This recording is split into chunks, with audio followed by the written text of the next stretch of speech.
দ্বিতীয় শ্রেণীর শিক্ষার্থী বন্ধুরা, আজ আমি তোমাদের প্রাথমিক গণিত বইয়ের 94 পৃষ্ঠার নিচের 1 নং প্রশ্নের সমাধান করব। শিক্ষার্থী বন্ধুরা দেখো, প্রশ্ন 1। একজন মানুষের 2 হাতে মোট 10টি আঙ্গুল আছে। এরকম 7 জন মানুষের হাতে কতটি আঙ্গুল রয়েছে? তো শিক্ষার্থী বন্ধুরা, প্রশ্নটি আমি আবারও পড়ছি। একজন মানুষের 2 হাতে মোট 10টি আঙ্গুল আছে। 2 হাতে মোট কতটি আঙ্গুল আছে? 10টি আঙ্গুল আছে।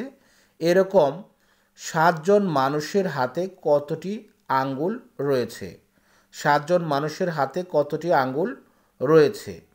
তো শিক্ষার্থী বন্ধুরা, প্রশ্নটি সমাধান করার জন্য প্রথমে আমাদের লিখতে হবে একজন মানুষের 2 হাতে মোট আঙ্গুল আছে 10টি।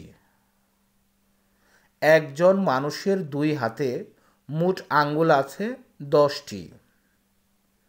অতএব 7 জন মানুষের 2 হাতে মোট আঙ্গুল আছে 10 গুণ 7টি সমান কত হবে? তো শিক্ষার্থী বন্ধুরা, আমাদের 10 গুণ 7 বের করার জন্য কিন্তু শিক্ষার্থী বন্ধুরা আমাদের 10-এর গড়ে অবশ্যই নামতা জানতে হবে। তো শিক্ষার্থী বন্ধুরা, খেয়াল করে দেখো যে একজন মানুষের 2 হাতে মোট আঙ্গুল আছে 10টি। অর্থাৎ 7 জন মানুষের 2 হাতে মোট কতটি আঙ্গুল আছে বের করার জন্য আমাদের 10 গুণ 7 এর ফলাফল বের করার জন্য আমাদের কিন্তু 10-এর গড়ের নামতা জানতে হবে, অথবা 7-এর গড়ের নামতা জানলেও কিন্তু শিক্ষার্থী বন্ধুরা হবে এক্ষেত্রে।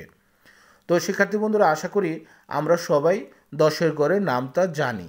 তো তারপরে এসো আমরা সবাই একটু মনে মনে মিলিয়ে নেই, যেহেতু অঙ্কটি ফলাফল আমাদের বের করতে হবে। দেখো শিক্ষার্থী বন্ধুরা, 10 1 10, 10 দুগুণে 20, 3 10 30, 4 10 40, 5 10 50, 6 10 60, 7 10 70 সমান 70টি। তো 7 জন মানুষের 2 হাতে মোট আঙ্গুল আছে 70টি। উত্তর 70টি।